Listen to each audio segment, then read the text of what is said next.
Boa noite. A nossa conversa hoje é sobre o que é educação transformadora para a Rede Cruzada, com duas colaboradoras nossas, Lua Fonseca e Carla Souza. Boa noite, gente que está chegando, tudo bem?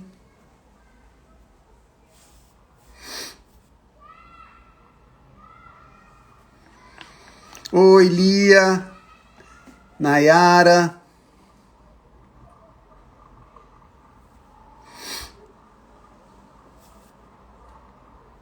Tudo bem? Kátia, Tião. Boa noite, gente.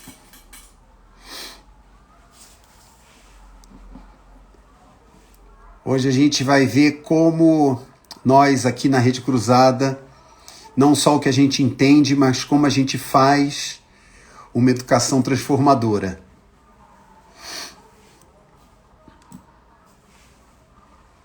Estou esperando minhas convidadas chegarem.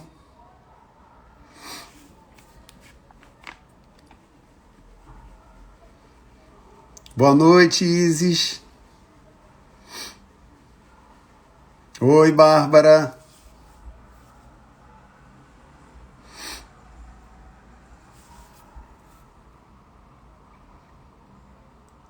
Vamos dar mais um tempinho.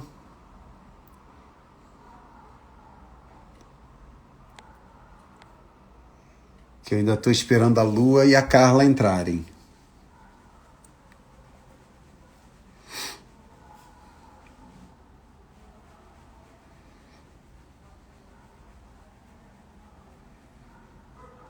Olá, Simone. Oi, Lua.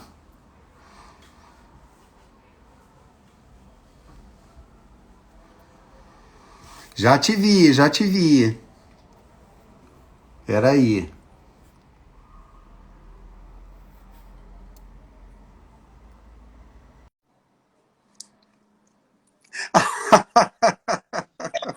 É verdade.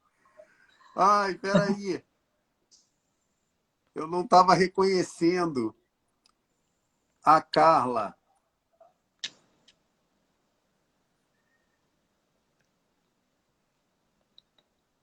Pronto, já chamei as duas. Oi, Kel!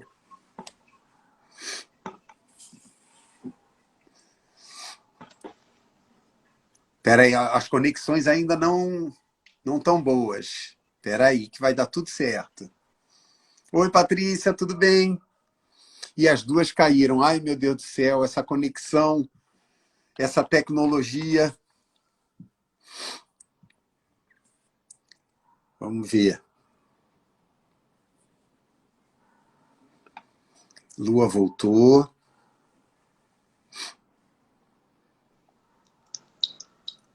Oi! Eu cheguei. Olha, você chegou, mas a conexão não está muito boa. A gente vê pelo vídeo que está indo e voltando. Mas vamos ver. Fala alguma coisa. Oi, eu vou mudar aqui a internet. Tá. O áudio tá bom.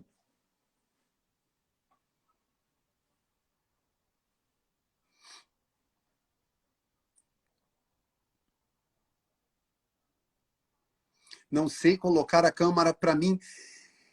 Carla, a câmera estava para você. Deixa eu ver. Quem é que pode ajudar aqui?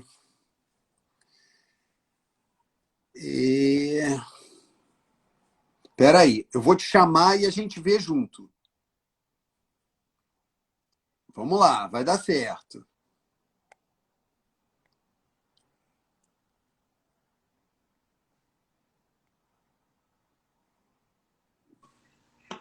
Vamos lá.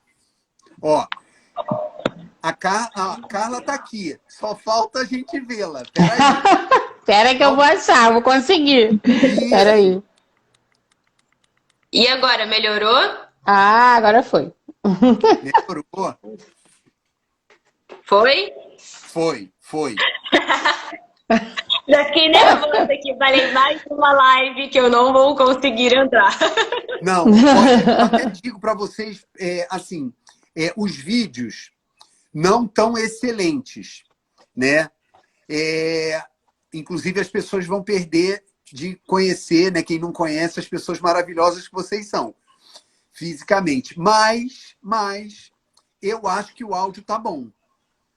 Peraí, vamos ver aqui, ó. Carla, boa noite. Fala alguma coisa. Oi, boa noite. Tá Então, ótimo. tá. A Lua, imagem tá boa? Tá ruim? Pra a mim tá imagem, bom. assim, tá mais ou menos, pelo menos como eu tô vendo. Pode ser que seja até um problema meu, porque o som tá muito bom. Lua, fala alguma coisa.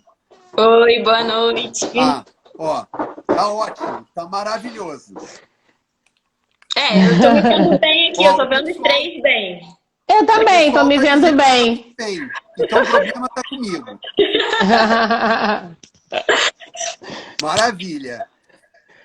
Então, gente, olha, eu vou ter que fazer uma confidência, porque eu cheguei em casa e tinha um vídeo que o Rodrigo, né, nosso presidente, colocou lá no grupo de conselheiros, né, da Rede Cruzada, que é um TED Talk.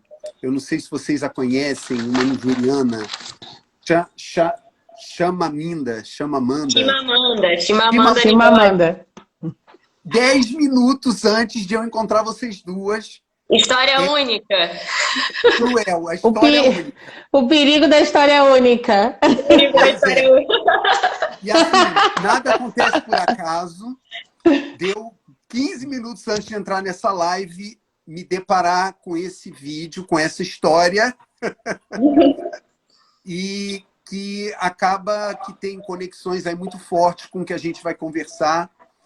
Justamente, né? Porque quando a gente fala de educação transformadora, é evitar a pasteurização, né, da gente, né, como pessoa. Então, bem, não tem começo melhor do que esse. Eu não sei qual das duas, né, gostariam de fazer um comentário sobre esse TED Talk, né? Rapidinho antes da gente começar. Pelo menos como é que ele repercutiu em vocês? Posso ir? Quer que eu vá? Claro, vai. Vai que você que tá mais acostumado. Então, Renata, eu acho que esse TED da Chimamanda, eu acho que, se eu não me engano, ele é de 2015. Então, ele ainda. ou um pouco mais antigo. Então, era um momento onde eu estava na faculdade e ele foi super importante, assim. Primeiro pela Chimamanda, né? Ela é uma pessoa que construiu uma literatura muito importante feminista. Eu acho que o fone da Carla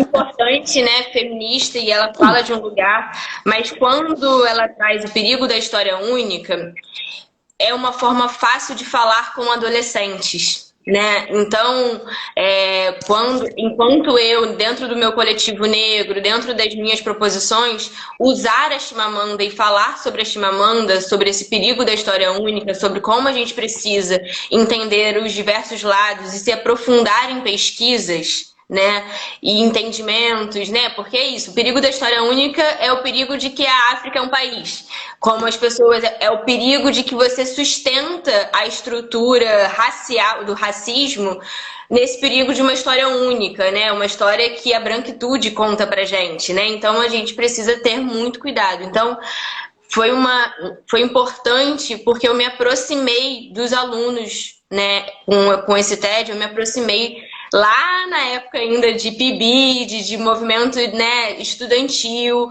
era o movimento das escolas ocupadas, então foi um movimento muito importante quando esse TED ele transbordou, né? Então, assim, e aí veio uma literatura junto com esse TED, que é o Americaná, que é o Hibisco Roxo, que são literaturas que essa galera começou a ler. Tanto é que hoje, quando eu converso com essa galera, todo mundo cita Chimamanda.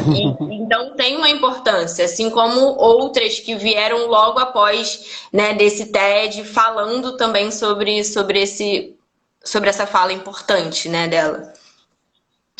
E aí a gente, além de falar do perigo da história única, é a gente reconhecer a diversidade e pluralidade, as cores todas da nossa história, da história do povo preto. Então, quando a gente diz que não existe uma história, a gente reafirma que não existe uma história única, a gente reafirma que existe a nossa história, que nos é negada desde tão cedo, né? E a gente vai falar um pouquinho disso, sobre essa tentativa bem sucedida, mas a gente está aqui para acabar com esse plano de universalizar tudo, né?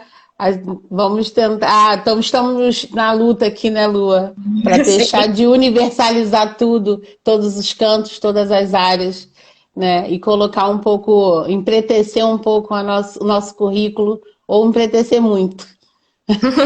Carla, falar nisso, né, como é que você chega até aqui para falar, né, de educação transformadora, de diversidade, de educação antirracista? Como é que você chegou até aqui? Conta essa história. Eu acho que aí, falando de história, eu vou falar da minha história, né? Eu acho que a minha história, ela me conduziu a chegar nesse lugar, que é um lugar que eu sou uma mulher, né, pedagoga, que oriunda de uma favela aqui do Rio de Janeiro, a maior favela do Brasil durante muito tempo, a Rocinha. E aí essas vivências, né, de uma criança favelada me atravessaram positivamente, porque foi uma infância muito feliz, né? Apesar de tudo que tentaram e conseguiram nos tirar, a gente ainda conseguia ter uma infância feliz ali. E aí cresço, me torno uma mulher que estuda infância, e aí nesses atravessamentos todos da minha própria vida, né, da minha própria infância, obviamente sou apaixonada pela infância preta, né, pela infância periférica, pela infância favelada, e construo um coletivo, uma página, uma rede de afeto, como prefiro chamar, que faz isso na pandemia, né? Divide esses conhecimentos para as crianças que não receberam nada na pandemia.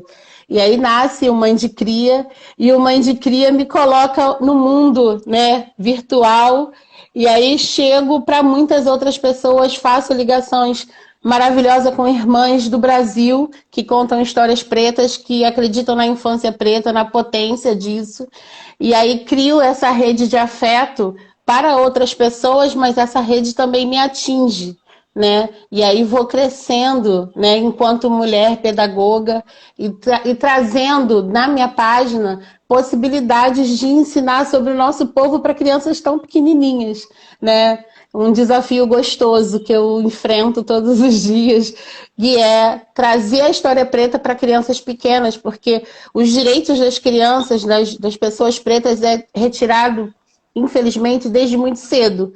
Então a gente precisa potencializar essas crianças desde muito cedo.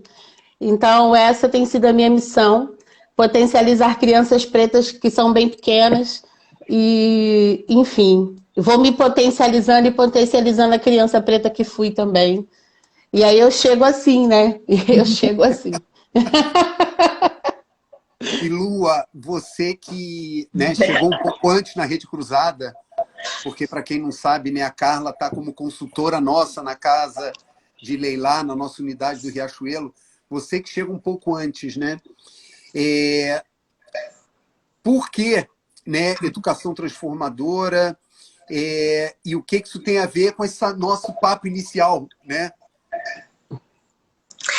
Vamos lá.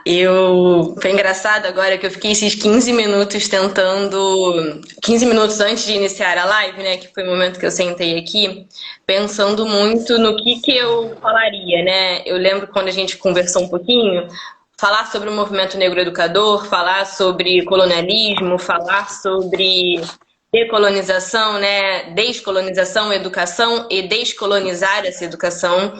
E aí eu sempre começo normalmente todas as minhas falas, né, de mestrado, quando eu fiz a defesa do mestrado, mas é muito importante honrar e fortalecer os nossos ancestrais. Então, assim, eu honro a Carla, que está aqui, que é a minha mais velha, né? Eu honro Jurema Werneck, que fala isso, né? Que os nossos passos vêm de longe. Então, eu fico sempre com essa frase na minha cabeça. Porque para ser quem eu sou hoje, e o lugar e o cargo que eu ocupo, muita gente não desistiu. E aí, isso é uma educação transformadora, né? Hoje eu sou uma pessoa de uma educação transformadora, de um movimento negro educador, né? E quando eu falo de movimento negro educador, eu honro Nilma Lino Gomes, que escreveu um livro sobre movimento negro educador, né?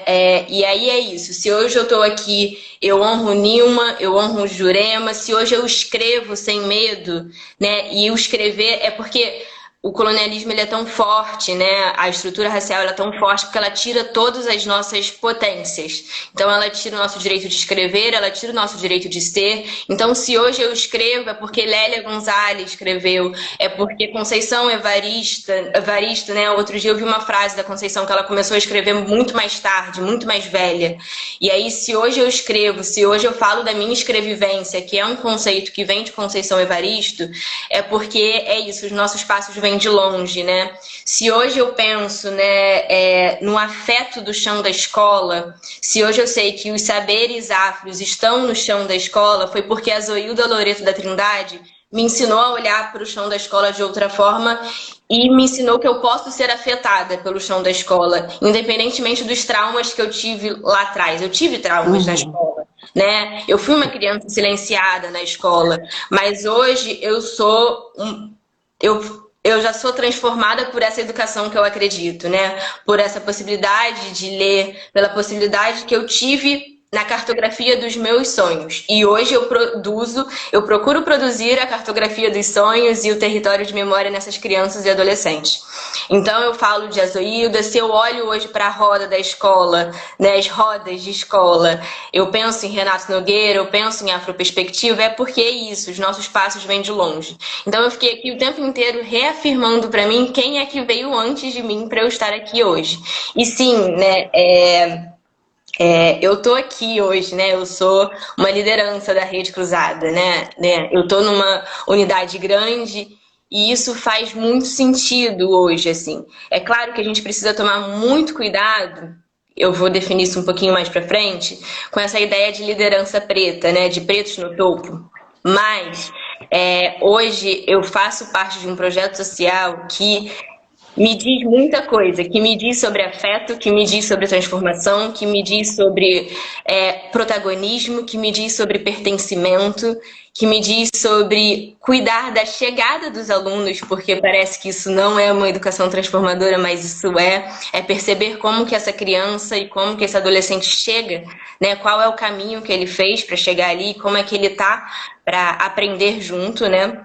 E como que a gente vai ao longo desse ano, e como que a gente foi ao longo desse ano se fazendo roda e construindo os nossos saberes e entendendo que a gente pode ir junto. Mas isso não é só um discurso muito simples, né, de dentro de empresas. A gente pode ir junto porque a gente é diferente junto, a gente não é igual. A escola sempre fez isso, a escola sempre quis colocar todo mundo como igual. E aí quando ela coloca todo mundo como igual, ela silencia, né, pessoas, ela silencia personalidades, ela silencia pertencimentos, ela silencia identidades. E quando a gente coloca em roda a diferença, a gente sai da linearidade, a gente sai dessa hierarquia de poder, a gente descoloniza e a gente transforma. E aí é isso, assim, a colonização, definindo, né, duramente, a colonização ela assassina, ela encarcera, ela produz violências na nossa existência. Ela é uma engenharia de produzir violências na nossa existência. E quando a gente pensa numa educação que hoje eu sou e honro os meus mais velhos, os meus ancestrais, isso é uma educação transformadora. Né? Mas isso também, eu fiquei aqui, eu até escrevi, a educação, ela não. A gente tem que sair dessa educação por um lugar de. Eu não tô cuidando dessa criança, desse adolescente, para ele ser alguma coisa. Ele já é ali e agora. E isso é muito difícil no mundo capitalista, porque a gente sempre cria a estrutura para com que ele conquiste algo, tudo bem, mas a gente precisa também viver o aqui e agora, né? Porque senão a gente fica sempre num pré-preparo, né? A gente não deixa de viver, né? E aí eu ouvi outro dia o podcast, recomendo também, do Mano Brown com Angela Davis, que o momento que o Mano Brown pergunta para Angela Davis o que é ser radical. E aí a educação, ela é radical, ela é viva, ela é forte, ela é comunitária e ela é conflituosa, porque radical é isso, é tudo que prevê mudança, né? O conflito, ele vem para associar, né? A gente vem para associar. Se a gente não tiver conflito, a gente não faz associação. Né? Então, a ideia de que a educação ela é apaziguadora, de que a educação a gente não tem conflito, ela não existe. Ela existe nesse mundo linear que é colonial. No nosso mundo de roda, a gente é diverso. A gente está se olhando e a gente está vendo que a gente é diferente. Então, a educação, ela prevê um conflito. Ela não é apaziguadora. E é a partir disso que a gente cria o aqui e agora, né? A gente precisa radicalizar, a gente precisa emancipar. Então, toda a nossa costura, né, de quem eu sou hoje, de quem os educadores que eu atuo hoje, né, no Descobrir, né, que é o nosso contraturno escolar, as crianças que eu vejo falando hoje, é isso, a gente teve uma questão com a Jéssica Castro, que é educadora, né, que falou sobre o cabelo, e uma criança falou sobre o cabelo. É claro que isso é muito importante, mas a gente sempre precisa estar cuidando e costurando muito sobre essa engenharia colonial para a gente não cair de novo nela. Então, assim, hoje eu ocupo um espaço, eu sou presente nesse espaço e é muito importante esse corpo presente na liderança, esse corpo presente no chão de escola, né? Mas eu estou sempre cuidando para com que eu não caia nessa engenharia, porque essa engenharia ela é perversa, né? E cuidando para com que o que eu estou passando, o que a gente está trocando, partilhando no chão da escola, faça sentido para todos, tenha significado para todos, né? E aí, dentro disso tudo, é claro que o movimento negro entra como um movimento negro educador, e aí a gente fala de leis, né? Parece que a gente, vocês estão falando isso tudo, mas isso tudo parece muito teoria, muito bonito, né? Falar bonito e duro ao mesmo tempo. Mas existem leis, existe uma legalidade para isso, existe muita luta, né? Existe a lei que a Carla vai falar um pouquinho mais, que é a Lei 10.639, que a gente vai completar 20 anos e a gente continua batendo na tecla muito de que isso é obrigatório, né? Mas só quando a gente vira a chave do obrigatório é que as pessoas começam a se mover, né? Então é obrigatório, então eu vou começar a me mover. E aí esse movimento que não pode acontecer. E é esse movimento que a gente vem não fazendo na Rede Cruzada. Desde que eu entrei na Rede Cruzada, e aí eu falo isso com muita... eu vejo de fato uma educação antirracista, uma educação transformadora, porque não adianta falar que tem uma educação antirracista e não ter ação. A gente precisa de ação. E ação machuca, gente. Ação incomoda, né? Ação dá um negocinho ali que você fala, não quero isso. Deixa eu ficar aqui aonde eu estou. Mas isso tudo envolve todas as educações que a gente pode nomear, né? De educação com afeto, educação com transformação, educação inclusiva, né? Que a gente vem vivendo muito agora. Educação, todas essas educações estão nesse lugar, né? Da gente cuidar sempre desse lugar da roda e do respeito à diferença. Né? Então, eu vou deixar com que Carla fale um pouco mais, senão eu vou ficar falando aqui. E a gente gosta de ouvir, então a gente sempre se reverencia assim, e eu também quero reverenciar a minha mais nova, que é a Lua, que é muito maravilhoso saber que alguns passos que dei foram para que você continuasse trilhando, e agora a gente se encontrou nesse caminho, então eu também te reverencio, porque os mais novos na cultura, na filosofia africana, também são muito reverenciados, então é muito importante te ver aí. ver esse cabelo, ver essa cara, ver esse nariz, ver essa boca. É muito importante ver você aí. Então, assim, a gente pensando um pouco nessa coisa da legalidade, né, da lei, que a gente precisa também referenciar esses mais velhos que conquistaram, que pleitearam para que a agenda preta tivesse na política, né? Então, a Lei 10.639, né, que 5 anos mais tarde virou 11.645, que entrou os povos indígenas, né? E que garante que dentro de todos os âmbitos, todos os níveis de educação, a gente fale da cultura do povo afro-brasileiro, africano e dos povos indígenas, né? Povos esses que nós somos 54% da população desse país, o povo negro, somos mais de 800 mil povos indígenas, mais de 200 e poucas línguas, 300 e poucos etnias, então a gente não tem que... Essa história ela não pode ficar à parte, na periferia, escondida, ou como uma apêndice, ou folcloricamente sendo comemorada um dia ou outro.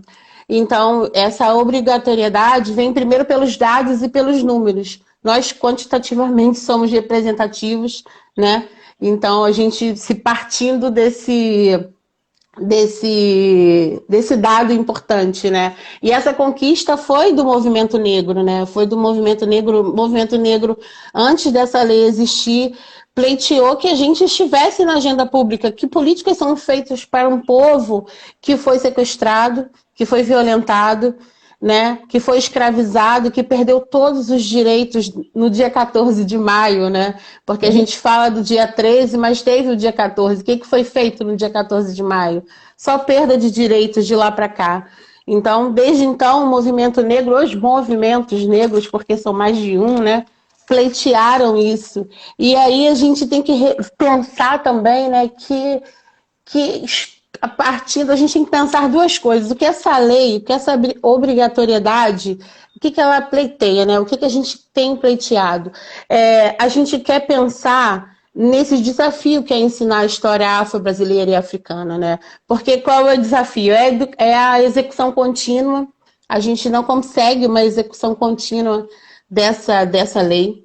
A gente, quando consegue uma execução, muitas das vezes ela é equivocada, né? Ela é distorcida.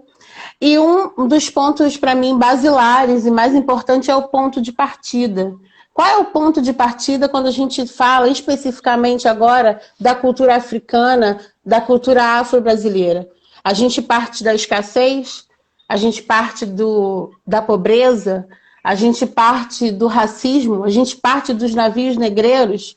É isso que um povo que é chamado de berço da humanidade, né, que tem a escravidão como 1% da sua história, tem a nos trazer.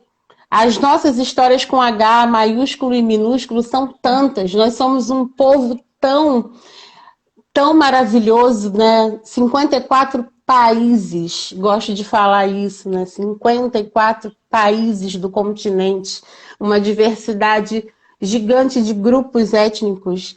E a gente vai ficar falando só de navio negreiro, fome, miséria, escassez. Então, eu acho que a gente precisa... Essa lei, ela é uma obrigatoriedade, a gente já conseguiu, teve esse avanço, ela está aí, está posta, mas agora a gente tem um passo a mais a ser dado, que é a execução dela, né? O ponto de partida dela. E como que a gente vai usar esse ponto de partida? A partir de quê? Se é para falar da dor, a partir da dor, a partir da suposta miséria, que o perigo da história única colocou, né? Que o povo africano é um povo miserável, é a partir daí que a gente vai falar. Então, assim, nós somos... primeiro, a gente nos afirma como um povo poderoso, como um povo diverso, como um povo rico. E a gente quer dizer isso para as crianças bem pequenas. E como é que foi feito isso na unidade de Riachuelo, né? Como que a gente fez isso lá na casa de Leilá? A gente, a partir da literatura, a partir do mundo deles, né? Imaginar, criar. E aí a gente usou uma história de uma menina que o título da história leva o nome da criança já.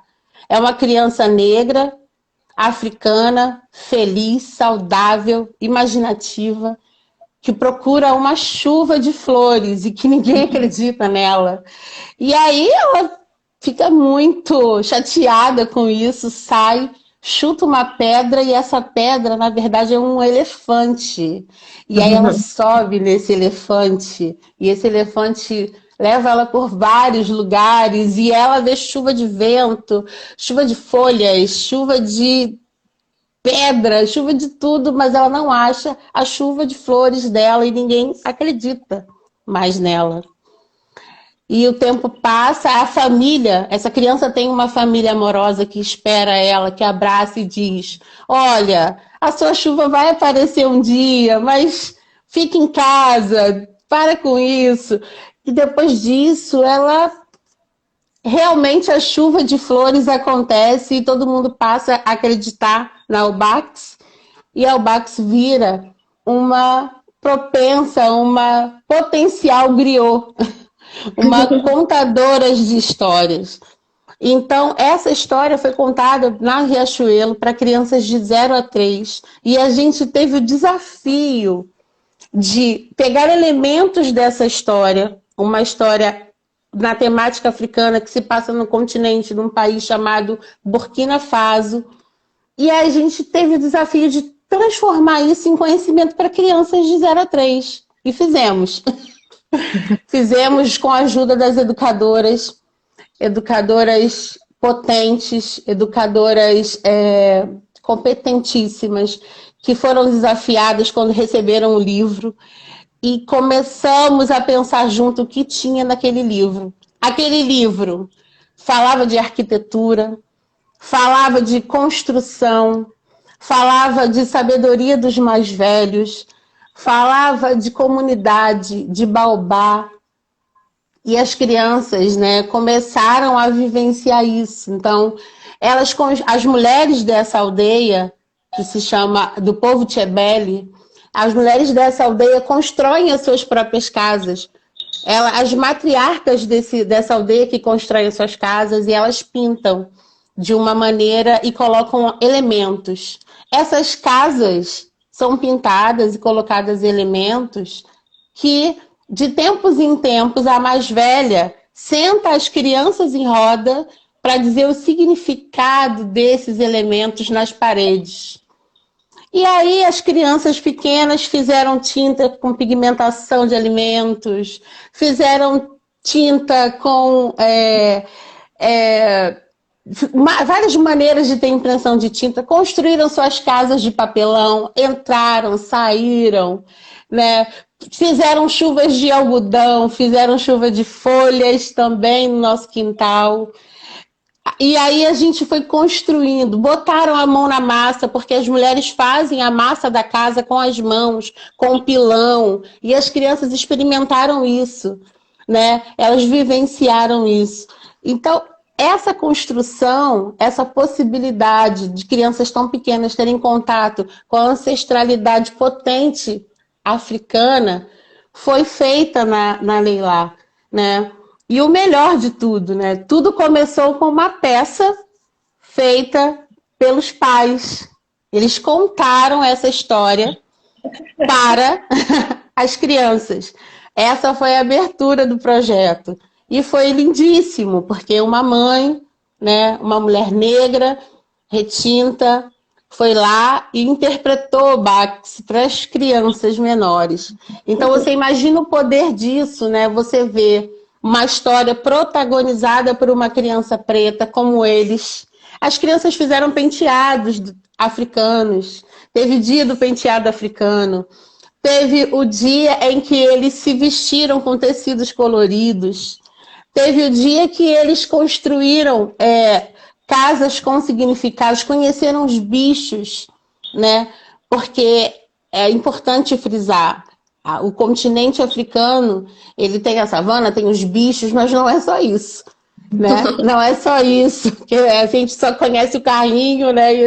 E os bichos ali. Então foi possível, né, vivenciar esse contato né? Essa riqueza que foi conhecer essa história de André Neves, ilustrador e escritor, né? Um homem branco, né? Mais uma história de muita potência, né? Que fala desse povo e a gente vivenciou ali com crianças piquititas esse continente, né? Esse continente que é tão longe, mas é tão perto aqui. Eita! Eu vou fazer aquela pergunta assim, atravessada. As crianças brancas não se sentiram excluídas, não? Olha, a gente tem que... Eu quero também fazer uma outra provocação. Eu quero saber quantas personagens negras de histórias você ouviu na sua escola, senhor Renato? Há quanto tempo a gente só ouve personagens com uma floresta que não é a nossa, com um clima que não é o nosso, com um cabelo, com traços, fenótipos que não é o nosso. As crianças, a escola tem as literaturas ditas clássicas, elas são universais, são eurocêntricas, né? E ainda que esse movimento seja um movimento poderoso e grandioso, ele ainda está longe de ser um movimento que supra essa universalidade eurocêntrica. Então, as crianças brancas ganharam a oportunidade de conhecer mais uma história e as crianças negras ganharam a oportunidade de se reconhecerem felizes, bonitas, em protagonismo na narrativa, numa narrativa feliz. Então ganhou todo mundo. Ganhou todo mundo. Uhul! Ai, eu aprendo demais junto aqui. E, Lua, como é que é isso? Você que tem lidado com crianças de 4 a 17? Então, eu acho que primeiro eu preciso muito trazer duas mais velhas, né, que estão comigo na creche, que é a Jéssica Castro e a Carla, né? A Carla tá em psicomotricidade e a Jéssica Castro, eu sempre falo que Jéssica Castro eu vou para algum lugar, eu dou a mão para Jéssica e falo, Jéssica, preciso de você para contar histórias, porque eu aprendi ouvindo a Jéssica contando histórias.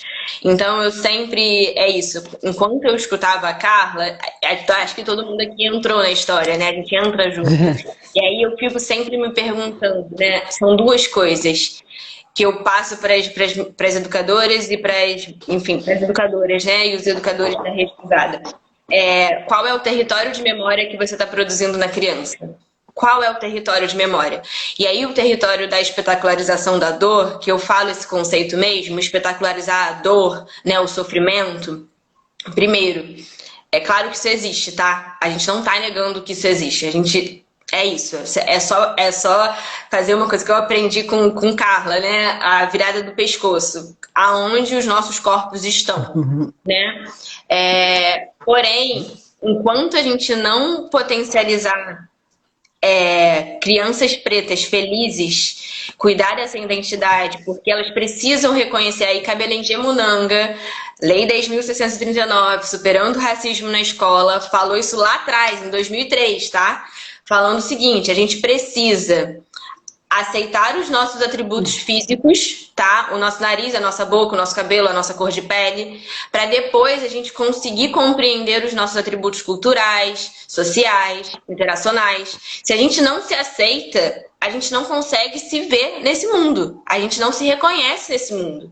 Então a gente está sempre tentando mudar o que a gente é. Né? Então, ver isso é potente nos dois lados, né? E Jéssica Castro também faz isso. E a última semana, a Jéssica levou um livro da Carolina Maria de Jesus, tá? Que é um livro recheado de palavras. Porém, só a imagem da Carolina Maria de Jesus para as crianças, você imagina as crianças na sala, ela contando, ela cria histórias corporais, né, com Carolina Maria de Jesus, e aí as crianças falando, parece a minha avó, minha avó que escreve assim, minha avó que usa esse lencinho no cabelo. Então, assim, a potência desse parece a minha avó e toda a ancestralidade que tem nisso, assim, a gente ganha o território de memória ali. Você fala, ufa, mais um território de memória construído em potência. E aí, quando passa isso para o descobrir, né, que é descobrir com K, referenciando os povos originários e os povos africanos, né? E aí, quando a gente coloca K no nome, a gente já está conversando com eles. Então, a gente tem um trajeto de um calendário decolonial, e quando eu afirmo que é um calendário decolonial, é novamente para a gente sair de uma ideia de linearidade, né? De que tudo muito europeu. A gente vai para um calendário decolonial porque a gente se vê em roda.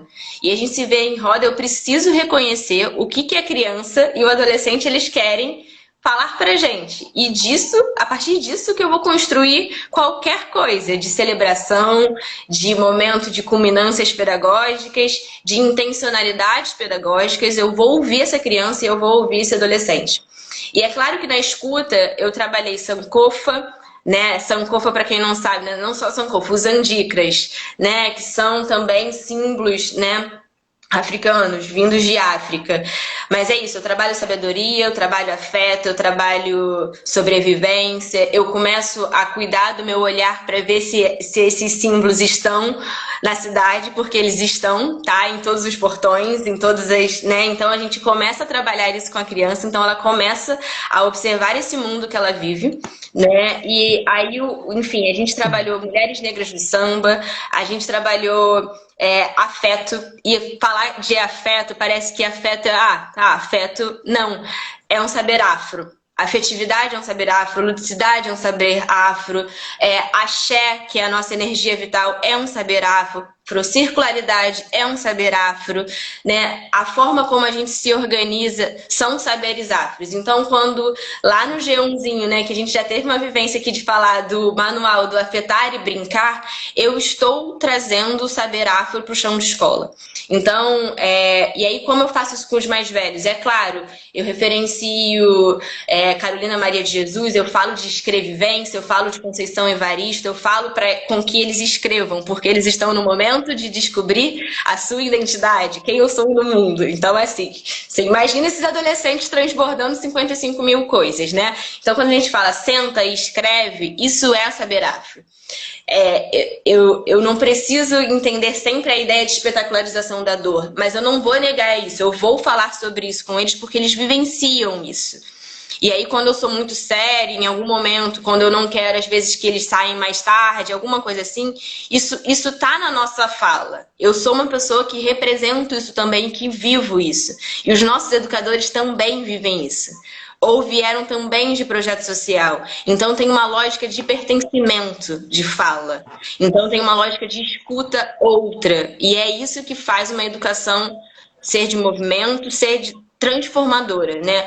Quando eu tenho uma educação distanciada do adolescente que eu estou conversando e quem sou eu, e quando eu não tenho a mínima empatia com o que ele vive, eu não mudo nada.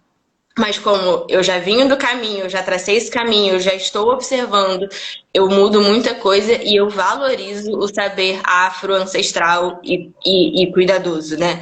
Então é isso, assim. Aí eu volto a falar, essa é a educação radical. Porque parece que radical, essa é a educação da mudança, sabe? Essa é a educação do movimento. Então, ouvir Carla, ouvir todo esse trajeto com um livro, né? E aí a gente volta a falar, gente, a gente está no movimento negro, né? No movimento do mês negro, né? Mês da consciência racial, Zumbi, Dandara. É claro que a gente fala sobre isso e esse mês isso transborda, porque isso vai transbordar na escola, né, pública, isso vai ser falado. Mas a gente vai falar o ano inteiro e aí parece uma pauta, existem milhões de formas de falar. E aí quando a gente nega isso, é extremamente complicado. E essa lei, ela vem também na licenciatura, tá? É um ponto muito importante, né? A licenciatura das faculdades, elas precisam aplicar essa lei, porque é dali que esses professores vão sair formados, né, para Então, matérias e tudo isso também é uma luta constante nossa, não é só na execução dela, né? É em todas as esferas, por conta dessa estrutura toda que a gente vive. E é muito importante a gente falar o território que a Cruzada atua, né? A gente atua num território que ele é 90% preto, né? Então faz muito sentido a gente executar essa educação transformadora, né? Executar ela de fato e criar esses territórios de memória, como você bem diz, nos próprios territórios deles, a partir dos territórios deles. A quantidade de crianças pequenininhas que começaram aí com birotes, que é o penteado da personagem principal, aumentou significativamente. Porque as crianças começaram a achar que elas eram Albax. E eles começaram a se ver, porque a Albax é pequenininha. E aí era pequenininha como eles, e é pretinha como eles. E aí eles começaram a ter o cabelo da Albax. Então, a quantidade de penteados, né, e as impressões que se dá, que começaram a surgir ali com crianças tão pequenas, né, já falando assim, você sabe o nome da árvore, da história? É baobá, você sabia? E aí, assim, 2 anos, 3 anos já falando sobre isso. E a gente criando essas memórias já desde pequeno, para quando chegar lá, no Descobrindo com K, já tá tudo, o terreno já tá como, né? Totalmente fértil para germinar bonito, para germinar preto, para germinar grande, forte, como um baobá. E é esse trabalho que a Cruzada faz e que nós fomos convidadas a fazer, né? A fazer junto, a fazer, né? Em roda, que é isso que a gente faz, um trabalho em roda, é um trabalho que é isso. Eu também sou oriunda de projetos sociais, então isso para mim, eu sou oriunda de um lugar como a Rede Cruzada. Isso para mim tem um significado muito grande, né? Estar nesse lugar, estar com essas crianças, né? E falando da gente enquanto potência, né? Ai, deixa eu pegar fôlego aqui, porque, caramba, não dá para... Vai ficar só no que eu estou sentindo mesmo. Mas tem tanta coisa que eu vou ter que fazer algumas escolhas, né? E eu estou muito impactado por uma coisa muito sutil, né, que vocês duas falam, do pensamento, né, linear e do pensamento com a circularidade, com a roda, e a noção de tempo e de produção muda totalmente numa hora dessa. Porque, né, eu não sabia que isso era um conhecimento afro, né? Uma sabedoria afro.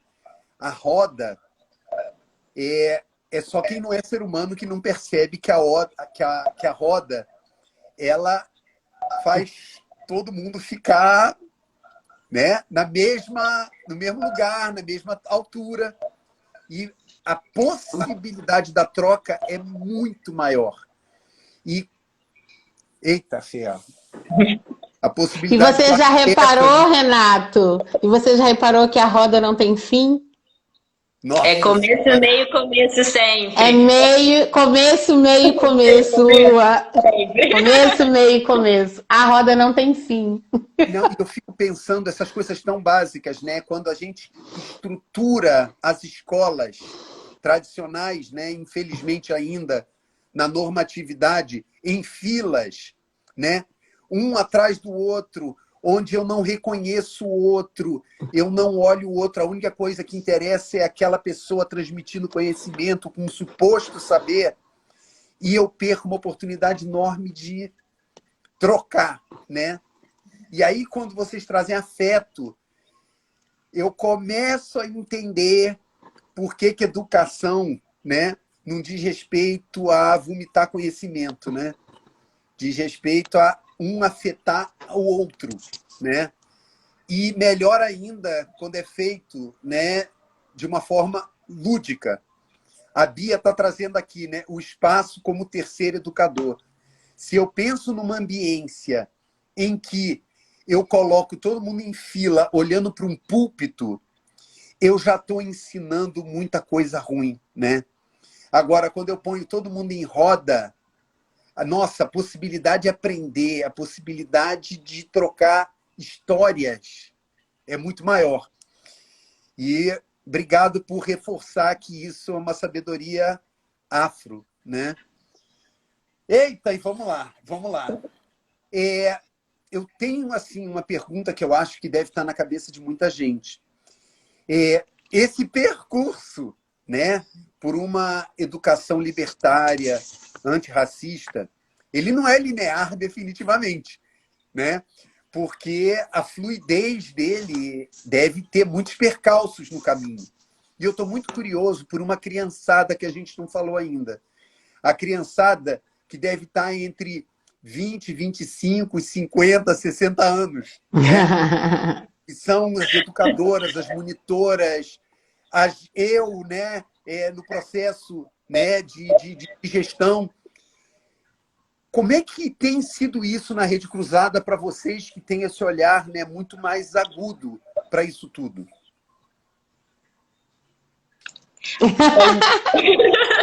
Vai um pouco, Carla, que eu acho que você está num lugar interessante, né, pedagógico, e depois eu vou um pouquinho também, que eu acho que é importante afirmar. É isso, a gente vem de uma educação que não privilegiou os nossos saberes, né? Que colocou em categoria de segunda classe, né? Em categoria de não validar academicamente os saberes africanos da forma que eles são, não lineares, circulares, né? Muito linkado à natureza. Então, quando a gente encontra uma equipe, né, 90% negra, né, e com pessoas brancas também, e que a gente coloca isso, vai de encontro à criança de cada um e se perguntar onde que estava esse poder todo que ninguém me disse, né? Como é que é isso? E aí a gente também faz um passo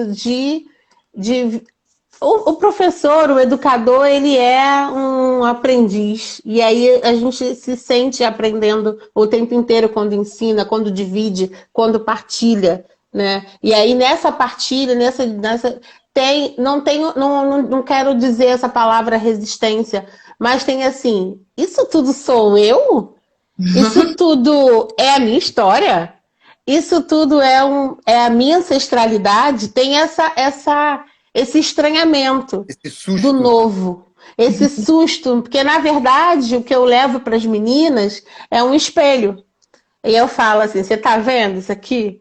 Isso aqui é você, né? Isso aqui é você, a sua história. E aí a gente convida essas meninas a se reconhecerem nessa história, se empoderarem porque não tem nada mais, não tem palavra que chegue mais do que a que vem daqui de dentro. Então precisa transformar aqui dentro para transformar lá fora. Então é isso, a gente está nessa circularidade, né? A lua fala, eu ouço, eu transformo, falo com as meninas, ouço outra irmã, ouço outro irmão, divido com as educadoras dividem com as crianças, trazem para mim. E a gente fica nessa circularidade de conhecimento o tempo inteiro, começo, meio, começo, começo, meio, começo. Então, ainda estamos chegando, mas estamos chegando com o coração aberto, porque não tem como você não se amar, é você que está no espelho, sabe? Eu estou mostrando você. Então, a gente primeiro, de repente, ninguém mostrou esse espelho para elas, sabe? Como também não mostraram para mim. Então, me sinto segurando espelhos como alguém já segurou para mim um dia. Ai, gente, então, eu acho que eu sempre falo, né? Aí eu volto a falar do colonialismo, né? A engenharia é dolorosa. É isso. Luiz Rufino, né, que é um pesquisador também, fala que a engenharia colonial, ela regulariza corpos, ela regulariza fala, ela é violenta. Então, eu falei isso uma vez pro Renato, né, corpos, né, precisam ser expansivos. A gente brinca com a criança o momento de expansão e o momento de contração. Momento de expansão e momento de contração. Então, quando eu chego na rede, né, na rede mesmo, é isso. Eu gosto de falar muito de rede porque é uma costura, tá? É uma grande rede, né? E aí eu vejo que o trabalho que está sendo feito é de um resgate dessa equipe, né? Dessas educadoras, de qual era a sua criança e do que a sua criança brincava. Eu falo, nossa, estou no lugar certo.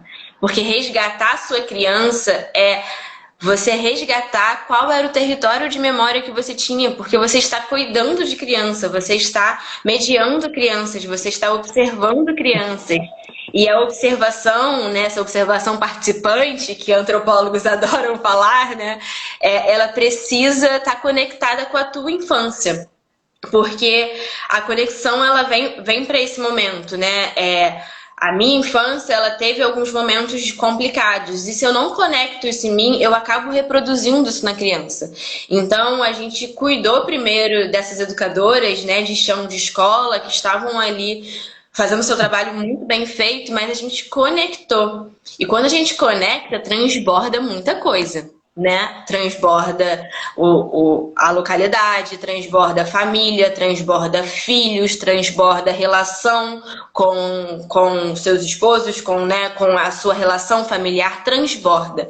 E aí a gente precisa, eu sempre falo, a gente vai tirar tudo ou a gente vai, né, ir aos pouquinhos. Às vezes a gente tem que tirar mesmo e tem que aparecer, porque é desse conflito que eu falei lá no começo. Educação é para ser conflituosa, educação é para ser enérgica, né? A gente não dá para entrar numa escola onde está tudo silenciado, onde está tudo no lugar. Essa escola que não tem movimento, em ordem, essa escola que não tem movimento, ela tem alguma coisa ali silenciada dentro desses corpos. Então, assim, educação transformadora é essa educação que transborda, que fala, que fica angustiado, que te questiona o tempo inteiro. Bell Hooks ensina pra gente, né? As crianças são organicamente com um pensamento crítico, porque elas estão sempre te questionando. Sobre tudo, sobre a folhinha que caiu, sobre a formiguinha que passou pela formiga, e elas vão descobrindo, elas vão te questionando. Isso é o pensamento crítico. A partir do momento que a gente faz isso com esses corpos que foram silenciados em algum momento, a gente começa a ter uma grande revolução dentro da escola. Então, assim, eu acho que o trabalho que já vinha sendo feito, e acho que com a minha chegada, a chegada da Carla, a gente vem transbordando cada vez mais isso.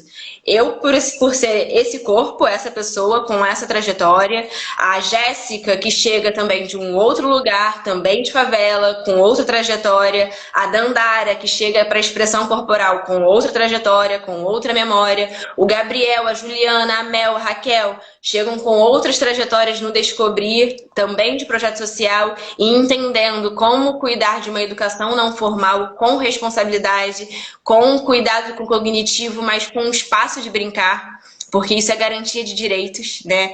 Essas crianças e adolescentes precisam de espaço de brincar. E isso também é uma garantia de saber afro.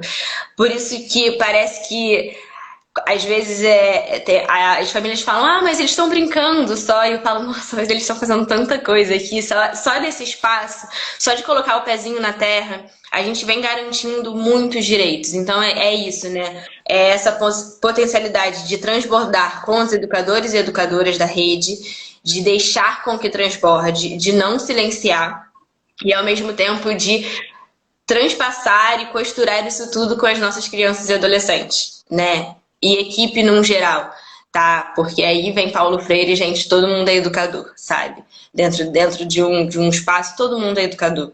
E aí é claro que eu não posso deixar os ASGs de serviços gerais, né? Todo mundo ali faz parte desse contexto para essa roda girar, para esse movimento acontecer.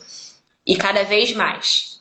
E é isso que uma educação transformadora tem como premissa.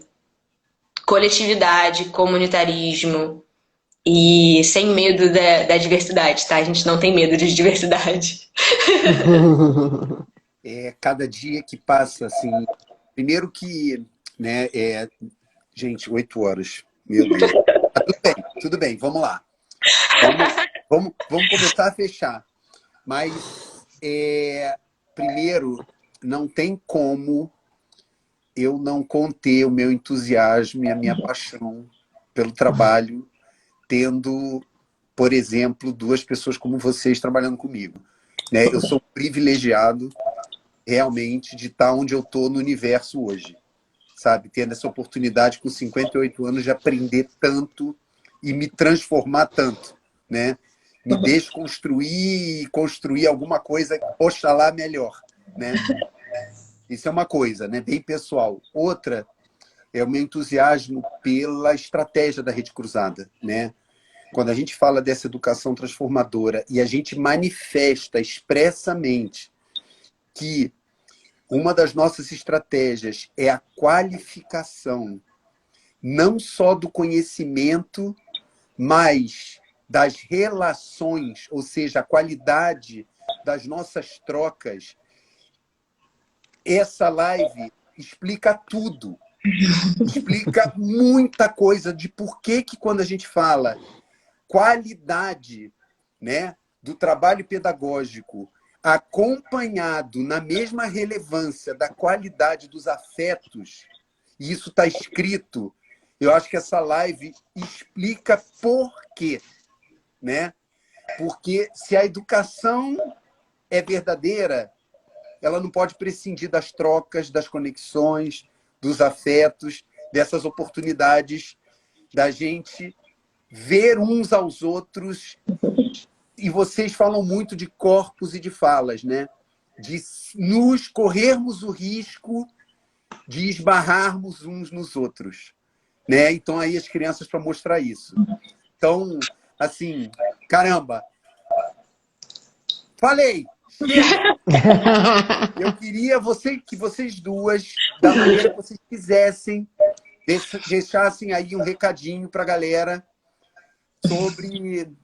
Gente, tudo isso que vocês falaram está saindo aqui pelo meu celular.